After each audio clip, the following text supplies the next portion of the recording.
I think as far as careers go, sometimes as families, we only see the disability and we don't see what kids do.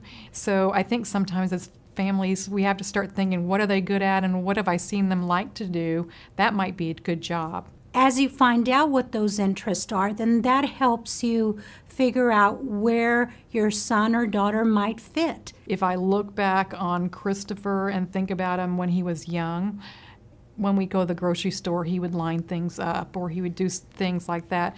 You know your child and you know what they're capable of.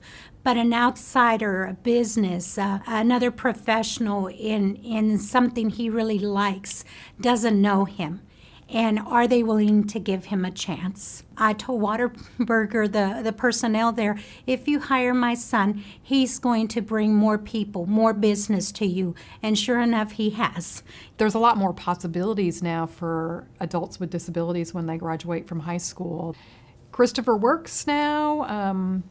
Getting that paycheck is important. He's contributing somewhere.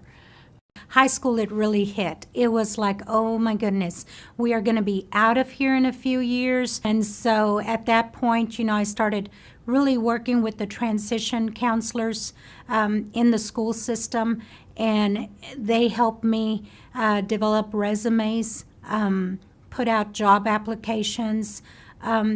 It started becoming extremely important his junior and senior years, but I don't think you can prepare early enough.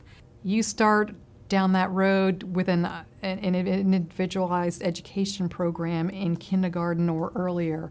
Every year that IEP process should be thinking about how are we preparing our kids for more education and training or employment. I can't tell you how important it is to build relationships in the schools and with their peers, because eventually those are the individuals that might become your son or daughter's employers. I don't want families to give up hope. Once I learned that there was hope and that I could use the education process to make sure my child got a good education and moved to that post-secondary ed or employment, I had that hope again and I could move forward.